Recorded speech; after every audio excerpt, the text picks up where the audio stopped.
The morning light filtered through our kitchen window as I arranged fresh daisies in the blue, ceramic vase that had been my grandmother's. Tom was already at the table, scrolling through his phone with that focused expression I'd grown to recognize and quietly resent. His coffee sat untouched, growing cold. "The Millers confirmed they're coming," I said, trying to inject some enthusiasm into my voice. "And your sister Ashley will be here with the kids around 3. Tom barely looked up. "Mm-hmm." I set the vase on the dining room table, stepping back to admire how the yellow petals brightened our modest home.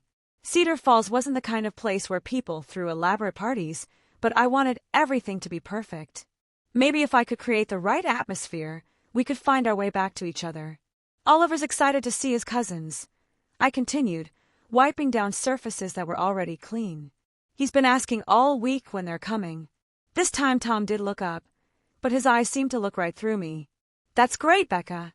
The way he said my name, flat, distracted, made something twist in my chest. When had we become strangers, sharing the same house? I heard little footsteps thundering down the stairs, and Oliver burst into the kitchen wearing his favorite dinosaur pajamas, his sandy hair sticking up in every direction. "Mommy, is today the party?" he asked, climbing onto a chair at the counter. "It is, sweetheart." I ruffled his hair and started preparing his cereal. "Remember what we talked about? You get to play with Riley and Mason, but you need to use your inside voice." Oliver nodded solemnly, then turned to his father. "Daddy, are you excited for the party?" Tom finally put his phone down and gave Oliver a smile that almost reached his eyes. "Of course, buddy. It'll be fun." I watched this interaction while pouring milk over Oliver's Cheerios, noting how Tom could still light up for our son in ways he no longer did for me. Part of me was grateful. Oliver deserved that connection. But another part of me wondered when I'd stopped being worthy of the same attention. The rest of the morning flew by in a blur of cleaning, cooking, and preparation. I'd made Tom's favorite potato salad, the one his mother had taught me to make during our first year of marriage. Back then, he'd wrap his arms around my waist while I mixed the ingredients, stealing tastes and making me laugh. Now he was upstairs getting ready, and I was alone in the kitchen, surrounded by the evidence of my efforts to save something I wasn't sure could be saved. By 2 o'clock, the house smelled like barbecue and fresh bread. I'd changed into the blue sundress Tom had once said made my eyes look like sapphires. Looking in the hallway mirror, I wondered if he'd even notice. The first guests arrived right on time, the Millers from down the street, followed by Tom's coworker Jason and his wife Linda. Soon our small living room was filled with the comfortable hum of conversation and Oliver's delighted squeals as he played with the other children. I moved through the party like the perfect hostess, refilling drinks, checking on the food, making sure everyone felt welcome. But I felt like I was performing in a play, going through the motions of happiness while something hollow echoed inside my chest. Tom was in his element, telling stories that made people laugh, playing the role of a charming host. To everyone else, we probably looked like the perfect family, the loving couple in their cozy home, their adorable son playing happily nearby. If only they knew how many nights I'd lain awake, staring at the ceiling while Tom slept turned away from me. If only they knew about the text messages he deleted before I could see them, or the way he'd started working late 3 nights a week. "Rebecca, this potato salad is incredible," Linda said, appearing at my elbow with an empty plate. "You'll have to give me the recipe." "Of course," I replied, mustering a genuine smile. It was actually my mother-in-law's recipe. She made it for every family gathering. "Well, she raised a good son," Linda said, glancing over at Tom. "You two seemed so happy together." I followed her gaze to where Tom was demonstrating something to Jason, his hands animated as he spoke. "Happy." The word felt foreign in my mouth. "We have our moments," I managed to say. As the afternoon wore on, I found myself watching Tom more carefully. There was something different about him today, a nervous energy I couldn't quite place. He kept checking his phone, and twice I caught him glancing toward the stairs with an expression I couldn't read. Oliver was having the time of his life, running between the adults and children, his cheeks flushed with excitement. At one point, he tugged on my dress. "Mommy, can I show Riley and Mason my new Legos upstairs?" "Of course, honey, but remember to clean up after." "Actually," Tom interrupted quickly, "why don't you play down here today? There's more room." I looked at him curiously. Our house wasn't large, but it had never been too small for the kids to play upstairs before. Oliver shrugged and ran back to his cousins, already forgetting about the Legos. The sun was starting to set, casting long shadows through our windows, and I was beginning to think the party was winding down when Oliver made his announcement. I was in the kitchen, wrapping leftover dessert, when I heard his clear, innocent voice cut through the adult conversation in the living room. "She sleeps in Daddy's room." The words hit me like ice water. I froze, my hand still wrapped around the plate I'd been covering, trying to process what I'd just heard. The living room had gone completely quiet. I forced myself to walk to the doorway, where I could see Oliver standing in the center of our guests, pointing toward the stairs with the casual certainty that only children possess. "What did you say, sweetheart?" I heard myself ask, though my voice sounded like it was coming from very far away. Oliver looked at me with those big, trusting eyes. "The lady, she sleeps in Daddy's room sometimes when you're at work." The world seemed to tilt sideways. Every face in the room was looking between Oliver, me, and Tom, who had gone completely pale. "Oliver," Tom said quickly, "you're confused, buddy." "There's no." "Yes, there is." Oliver insisted with the stubborn honesty of a 6-year-old. "I saw her shoes by Daddy's bed, the pretty red ones, and she was there when I got up for water. My legs felt like they might give out. Red shoes." I thought of all the times Tom had worked late, all the nights he'd come home smelling like unfamiliar perfume he'd claimed was from coworkers at the office. The silence in the room was deafening. I could feel everyone's eyes on me, waiting for my reaction, waiting to see how this perfect family gathering would implode. But all I could think about was my little boy, standing there in his dinosaur shirt, having no idea that he'd just shattered his mother's world with a few innocent words. The silence stretched like a taut wire ready to snap. I stood in the doorway between our kitchen and living room, watching the faces of our guests shift from confusion to uncomfortable realization. Tom's face had gone ashen, and he was staring at Oliver with a mixture of panic and disbelief. "Oliver, honey," I said carefully, my voice somehow steady despite the earthquake happening inside my chest. "When did you see this lady?" Oliver tilted his head, thinking seriously. "Lots of times. Last Tuesday when I had that bad dream about the dinosaurs. And the day before when you were working late at the library." Tuesday. I remembered Tuesday. I'd been at the library until nearly 8, helping Mrs. Patterson organize the book drive. Tom had picked up Oliver from after-school care and made him dinner. When I'd come home, they were watching cartoons together on the couch. Everything perfectly normal. Except it hadn't been normal at all. "Buddy," Tom said, his voice strained, "you might be thinking of." "She has long hair like Mommy's but darker," Oliver continued, completely oblivious to the tension filling the room. "And she smells like flowers. She was really quiet and told me to go back to bed."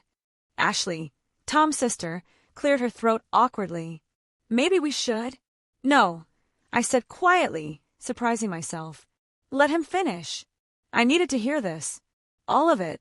Every detail that would finally explain the distance in Tom's eyes, the late nights, the way he'd stopped reaching for me in bed.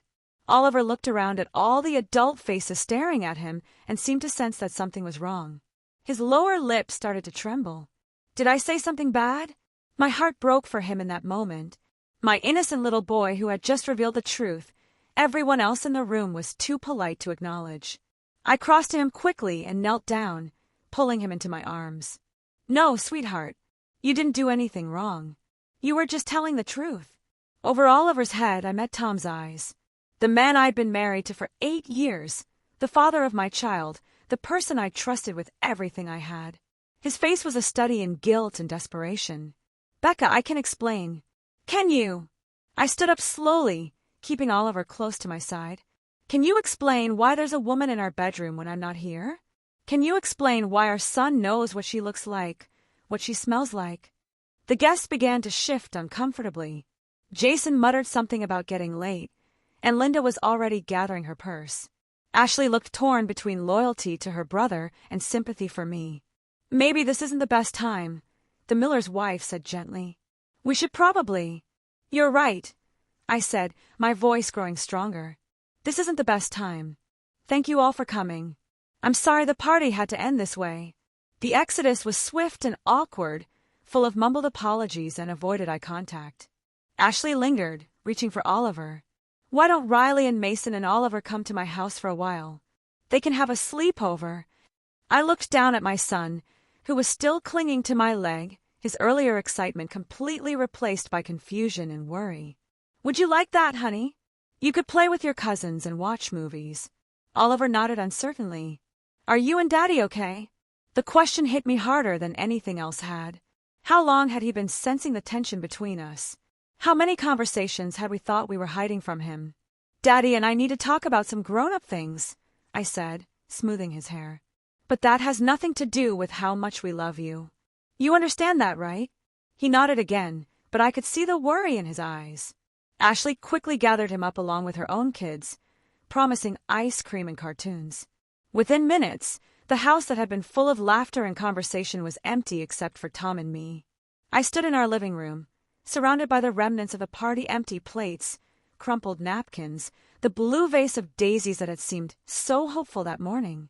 Now they looked wilted, out of place. "Becca," Tom started. "Don't." I held up my hand. "Just don't. Not yet." I needed a moment to breathe, to think, to process what had just happened. I walked to the kitchen window and looked out at our backyard, where Oliver's swing set stood silhouetted against the darkening sky. How many evenings had I stood at the same window, wondering why Tom seemed so distant? How many times had I blamed myself, thinking I wasn't interesting enough, wasn't trying hard enough? "How long?" I asked without turning around. Behind me, I heard Tom sink into one of the kitchen chairs. "Becca, please. Let me explain the whole situation." "How long, Tom?" I turned to face him. "That's not a difficult question." He ran his hands through his hair, a gesture I'd once found endearing. 3 months. 3 months. I thought back, trying to pinpoint when things had started to change between us. It would have been right around the time I'd started working extra hours at the library, when Mrs. Patterson had needed help with the new computer system. "Who is she?" Tom was quiet for so long I thought he might not answer. Finally, he said, "Her name is Amber. She works at the insurance office downtown." Amber. A real person with a real name and red shoes and long dark hair. Not just a vague suspicion or a paranoid thought, but a flesh and blood woman who had been in my home, in my bedroom, while my son slept down the hall. "Have you been sleeping with her in our bed?" The words came out steady, matter of fact, but inside I was screaming. Tom flinched as if I'd slapped him. "Becca." "In our bed, Tom. The bed where we made love, where we conceived Oliver, where I used to feel safe. Have you been bringing her into our bed?" His silence was answer enough. I felt something break inside me then, something that had been hanging on by a thread for months. Not just my heart, but something deeper, my sense of home, of safety, of who I thought I was. "Why?" The word came out as barely a whisper. Tom looked up at me, and for the first time since our guests had left, his carefully constructed composure cracked. His eyes filled with tears. "I don't know," he said. "God, Becca, I really don't know." Things between us had gotten so routine. We barely talked anymore, barely touched. You were always busy with the library, I was working late, and we just started living like roommates. "So you decided to find someone else to live with instead?" "No, it wasn't like that. It just happened. We met when I was getting quotes for the business insurance, and she was friendly, and we started talking. Then we had coffee a few times, and it felt good to connect with someone again." Connect. I tasted the word like it was poison. "Is that what you call it?" I never meant for it to go as far as it did. I kept telling myself I would end it, that it was just a temporary thing. But you brought her into our house, into our bedroom, where our son could see her. The full weight of that hit me again. Oliver had seen this woman, had interacted with her. My 6-year-old had been put in the position of keeping secrets he didn't even understand. "Did you tell her about him?" "About me?" Tom nodded miserably. "She knew I was married. She knew about Oliver. So she wasn't an innocent party in this either. She was a woman who had knowingly entered our home, slept in our bed, smiled at my child while destroying his family." I walked to the counter and gripped its edge, needing something solid to hold on to. My legs felt weak, and there was a strange ringing in my ears. "Are you in love with her?"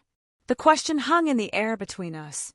I wasn't sure I wanted to know the answer, but I had to ask. If this was just physical, maybe we could work through it.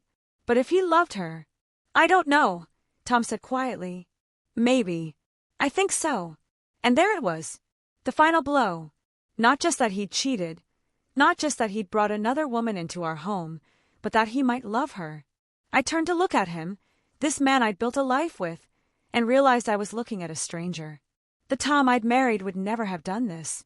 The Tom I'd fallen in love with had been kind, thoughtful, incapable of deception. I want you to leave, I said calmly. Becca, please. We can work through this. We can go to counseling, we can. I want you to leave tonight. Pack a bag and go. I don't care where, to your sister's, to a hotel, to her place. But I want you out of this house. Tom stood up, reaching for me. Don't do this. Don't make any permanent decisions when you're angry. We have Oliver to think about. I stepped away from his outstretched hand. I am thinking about Oliver. I'm thinking about what it would do to him to live in a house where his parents are lying to each other every day. I'm thinking about how he's already been exposed to things a 6-year-old should never have to deal with. So we tell him Mommy and Daddy are having problems, and we work on fixing them. We don't just throw away 8 years of marriage. You threw it away, I said, and my voice finally broke. You threw it away the first time you brought her here. You threw it away every time you looked me in the eye and lied about where you'd been. You threw it away when you decided she was worth more than our family. Tom started to cry then, real tears that might have moved me 6 hours ago. But now they just looked like self-pity. I'm so sorry, Becca. I'm so sorry. If I could take it all back. But you can't. That's the thing about choices, Tom. Once you make them, you have to live with the consequences. I walked past him toward the stairs. I'll be up in the guest room. I want you gone by the time I come back down. Where will I tell Oliver I am? The question stopped me halfway up the stairs. Where would he tell our son he was? How do you explain to a 6-year-old that Daddy won't be living here anymore because he decided to love someone else? Tell him you're staying at Aunt Ashley's for a while so Mommy and Daddy can figure some things out, I said without turning around. Don't you dare make him think any of this is his fault. I climbed the rest of the stairs and closed the guest room door behind me, finally allowing myself to fall apart. I woke up the next morning in the guest room bed, still wearing my blue sundress from the party. For a brief, merciful moment, I forgot where I was and why. Then the events of yesterday crashed over me like a wave, and I felt the familiar ache settle back into my chest. The house was silent. Tom's truck was no longer in the driveway.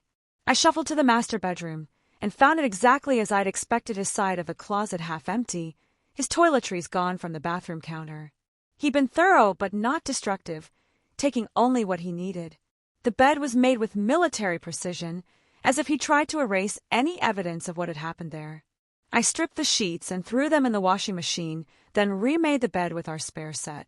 It didn't help. I could still feel her presence in the room, could still imagine her red shoes by the side of what used to be our sanctuary. The phone rang, and I saw Ashley's name on the caller ID. "How are you holding up?" she asked gently. "I'm fine," I lied. "How's Oliver?" "He's okay. Worried about you and Tom, but the boys kept him distracted. He's asking when he can come home." Home? What did that even mean anymore? "Can you keep him for a few more hours? I need to figure some things out." "Of course. Take all the time you need. And Becca, for what it's worth, I'm sorry. I had no idea Tom was. I would have said something." After hanging up, I stood in my kitchen and tried to figure out what came next. In the movies, betrayed wives threw their husbands' belongings out the window or burned them in dramatic bonfires. But real life wasn't so cinematic. Real life was standing in your kitchen in yesterday's dress, trying to decide whether to make coffee for one or two before remembering there was no longer a choice. I made coffee for one. The silence in the house felt oppressive, so I turned on the radio. A cheerful morning DJ was taking requests for love songs, and couples were calling in to dedicate romantic ballads to each other. I switched it off quickly. My phone buzzed with a text from Tom. "Can we talk today? I'm staying at the motel on Route 9. I stared at the message for a long time before typing back. "Not ready yet." Another text came almost immediately. "I understand. But we need to discuss Oliver and what we're going to tell people. And..." I turned the phone face down on the counter. He was right, of course. We had practical matters to sort out logistics to handle. But I couldn't face that yet. I couldn't sit across from him and have rational conversations about custody schedules and living arrangements when I was still trying to process the fact that my marriage was over.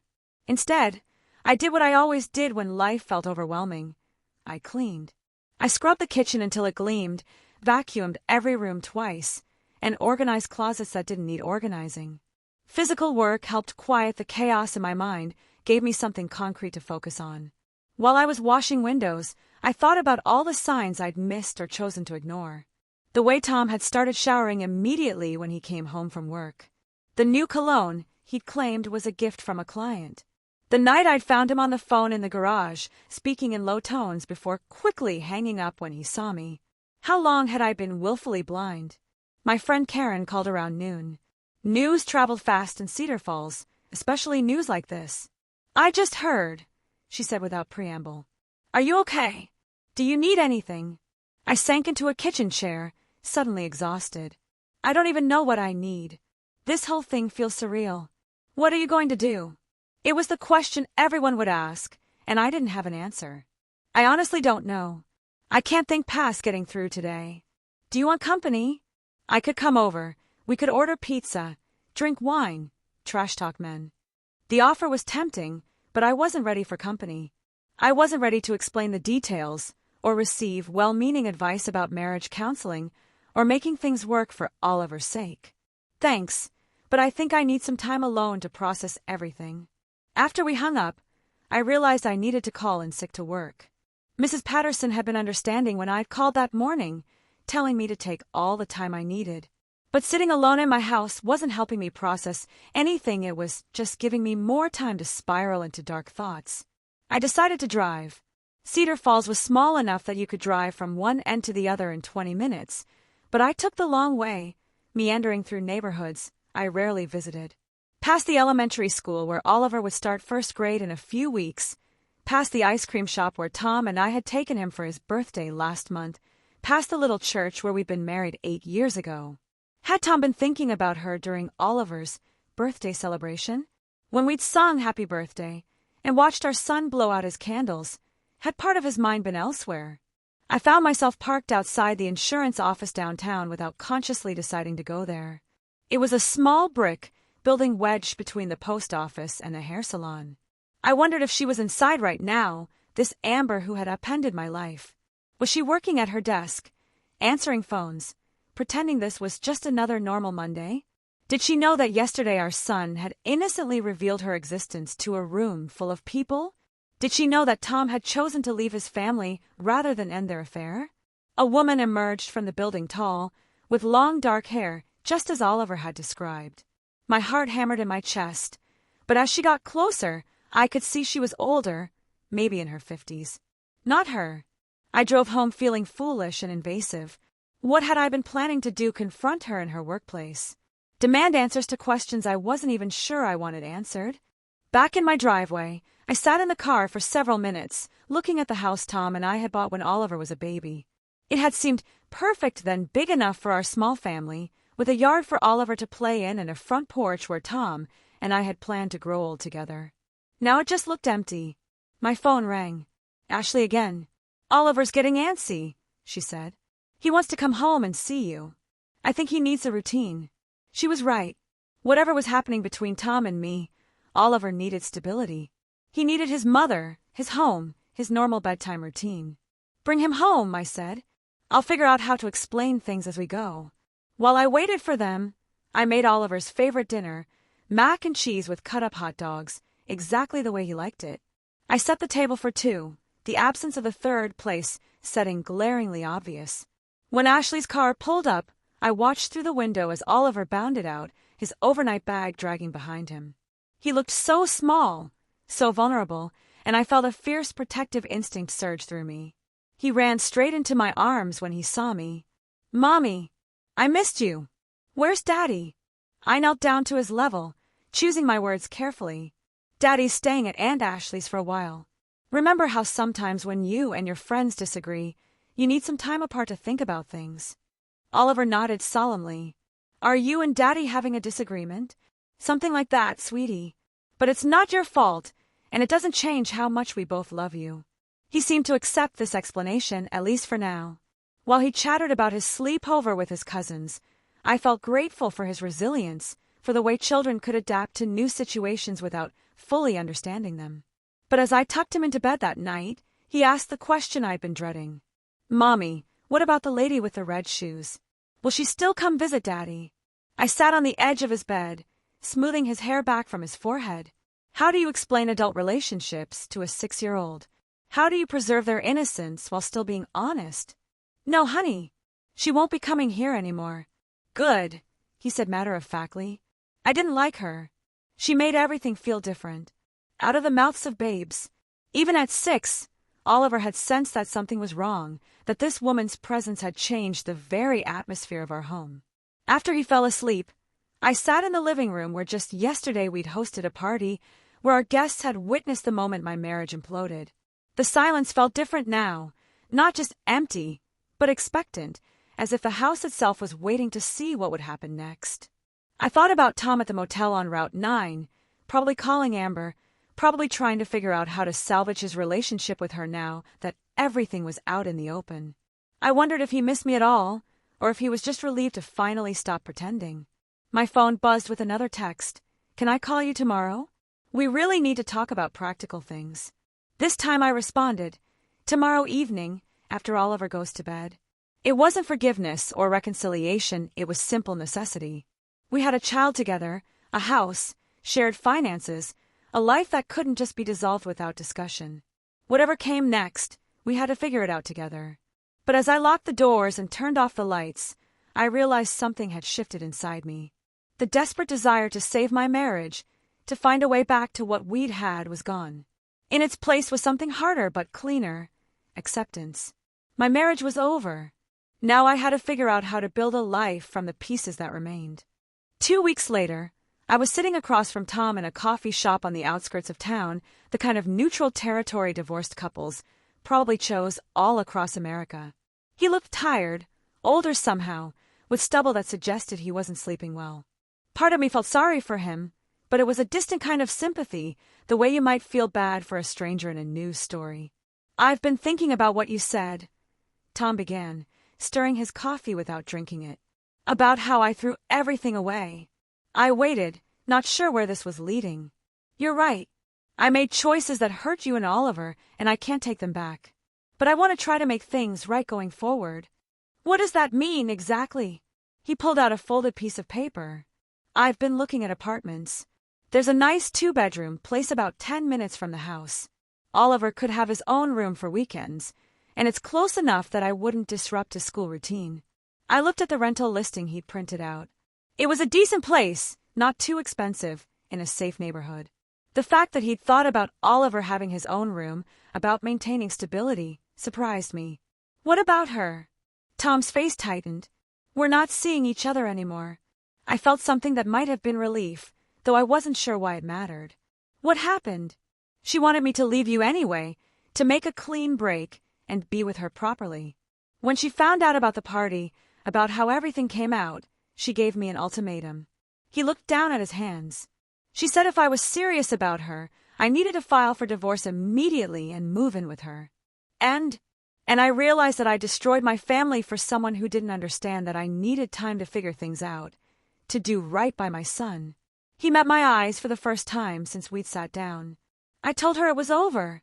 I tried to process this information. Tom had ended things with the woman he'd claimed to love. But was it because he wanted to repair our marriage, or because she'd pushed him faster than he wanted to go? "Are you hoping we can work things out?" I asked directly. Tom was quiet for a long moment. I was. "But looking at you now, seeing how you've been these past 2 weeks, I think I know the answer to that." He was right. The desperate, heartbroken woman from the night of the party had been replaced by someone calmer, more certain.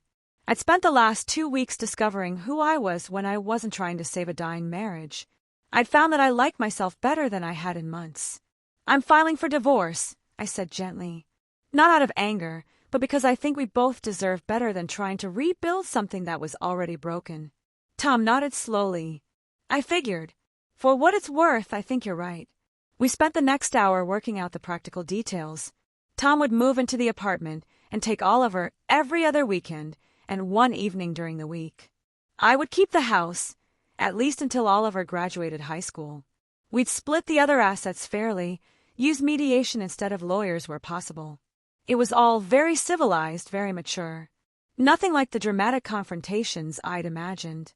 "There's something else," Tom said as we were preparing to leave. "I'm thinking about making some changes. Maybe leaving the construction company, going back to school." This surprised me. Tom had worked for the same construction firm since college, had always seemed content with the steady work and decent pay. "What would you study?" "Teaching, maybe. I've always been good with kids, and I think I'd like working in schools." He smiled ruefully. "Maybe it's never too late to figure out what you actually want to be when you grow up." Walking to our separate cars, I felt an unexpected lightness. The conversation I had been dreading for weeks was over, and it hadn't been traumatic or bitter. We'd simply acknowledged that our marriage was finished and moved on to figuring out how to co-parent effectively. That evening, while Oliver was building Lego castles in his room, I called my sister Rachel in Portland. "I'm getting divorced," I said without preamble. "Jesus, Becca. Are you okay? What happened?" I told her the whole story, the party, Oliver's innocent revelation, the confrontation with Tom.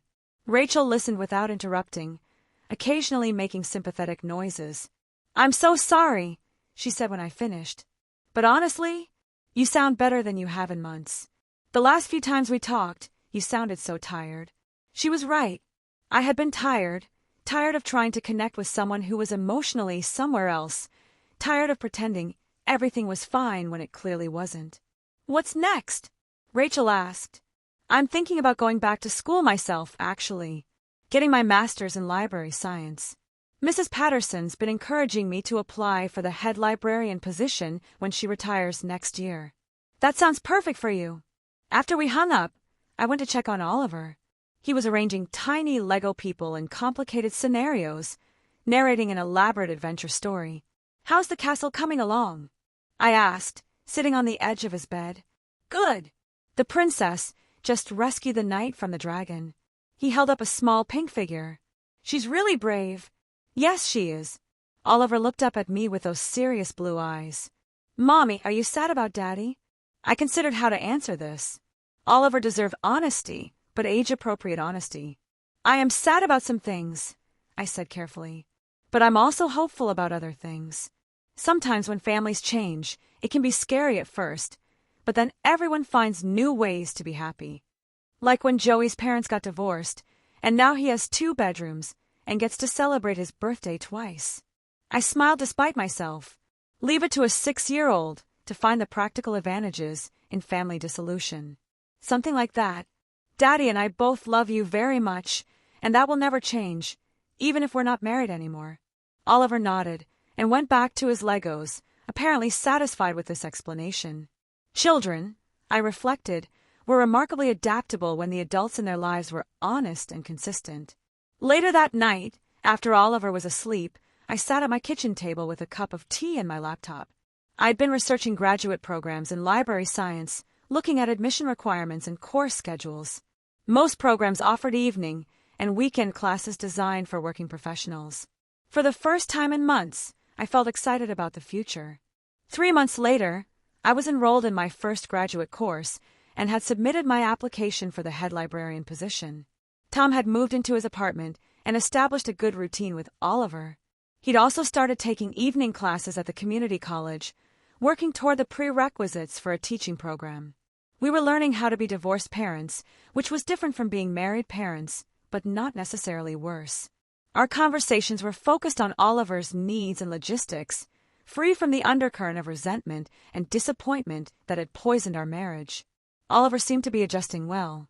He had his room at Daddy's apartment decorated with new dinosaur posters, and he'd stopped asking about the lady with red shoes. Children, I'd learned, were remarkably resilient when the adults in their lives provided stability and honesty. One evening in late October, I was coming out of the grocery store when I saw a familiar figure loading bags into a car across the parking lot. Long dark hair, slim-built, it was her. Amber. For a moment, I froze, my heart hammering the way it had that day I'd driven by the insurance office. But then something surprising happened. I felt nothing. No anger, no curiosity, no desire for confrontation. She was just another person going about her evening errands, someone who had briefly intersected with my life and then moved on. I loaded my groceries into my car and drove home without looking back. That night, while Oliver was at his father's apartment, I sat on my front porch with a glass of wine, watching the leaves fall in the October twilight. The house felt peaceful now, not empty. It was becoming mine in a way it had never been when I'd shared it with someone who was emotionally absent. My phone buzzed with a text from Karen. "How are you doing?" "Really?" I typed back. Better than I expected. Different, but better. And it was true. I wasn't the same woman who had arranged daisies in a blue vase, hoping the perfect party would save her marriage. That woman had been trying so hard to hold on to something that was already gone. This woman, the one sitting on her own porch, planning her own future, was learning to build something new. 6 months after the party that changed everything, Oliver and I had developed our own rhythms. Saturday morning pancakes, library visits, bedtime stories that sometimes lasted an hour because he had so many questions about everything. Tom remained a constant presence in Oliver's life, picking him up for school events and soccer games, maintaining the kind of involved fatherhood that made co-parenting possible. One Saturday morning, as Oliver and I were walking through the farmer's market downtown, he tugged on my hand. "Mommy, look!" I followed his gaze to see Tom across the market, looking at tomatoes with a woman I'd never seen before. She was petite with short blonde hair, and she was laughing at something Tom had said. When she touched his arm casually, I realized this wasn't just a friend. "Is that Daddy's new friend?" Oliver asked with the frank curiosity of childhood. "I think it might be," I said, surprised by my own lack of emotional reaction. "Should we go say hello?" We approached them, and Tom's face showed a moment of panic before settling into cautious politeness. "Becca, hi. This is Jennifer." "Jennifer, this is my ex-wife Becca, and this is Oliver." Jennifer smiled warmly, first at me, then crouching down to Oliver's level. "Hi, Oliver. Your dad talks about you all the time. He says you're really good at building with Legos." Oliver beamed and launched into a detailed description of his latest creation. While he chattered, Jennifer listened with genuine interest, asking follow-up questions that showed she was actually paying attention. "She seems nice," I told Tom quietly while Oliver demonstrated how a Lego helicopter could transform into a robot. "She is. It's new, but she's good with Oliver, and she understands about co-parenting." He paused. "Are you seeing anyone?" "No, and I'm not looking to. I'm focused on school and Oliver and figuring out who I am on my own." I smiled. "But I'm glad you're happy." And I meant it. The man who had betrayed me, who had brought another woman into our home and lied to my face, was still the father of my child. Oliver deserved to have both his parents be happy, stable people. After we said our goodbyes, Oliver and I continued through the market, buying apples and fresh bread for lunch. "I like Jennifer," Oliver announced. "She knew about Transformers." "That's nice, sweetheart. Are you going to have a boyfriend too?" I laughed. "Maybe someday. But right now, I'm pretty happy with just you and me." Oliver considered this seriously. "Me too. But if you get a boyfriend, can he like dinosaurs?" "I'll make sure to ask about that," I promised. That evening, after Oliver went to bed, I sat at my kitchen table grading papers for one of my graduate courses.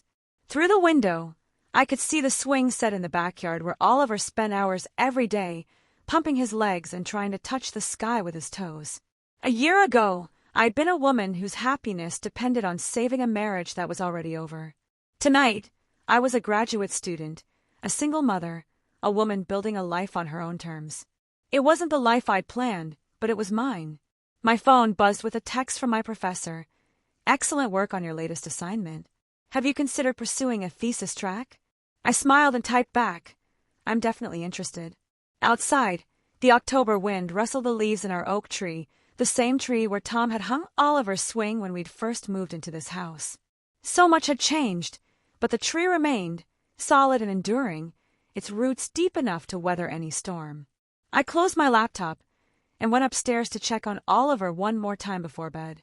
He was sleeping peacefully, surrounded by his stuffed animals and action figures, dreaming whatever 6-year-olds dream about.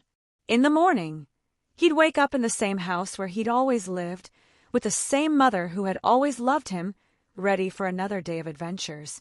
Some families fall apart and never recover. But others, I was learning, find ways to reconfigure themselves into something different but equally strong. We were the family we'd started as, but we were still a family just drawn with different lines, connected by love rather than obligation, held together by choice rather than convention. As I turned off his bedroom light, I realized that the woman who had once measured her worth by her ability to keep a marriage together had discovered something more valuable: the strength to build a meaningful life, with or without someone else's approval. The party that had ended my marriage had also, in its way, set me free. And that freedom, I was discovering, was the beginning of everything.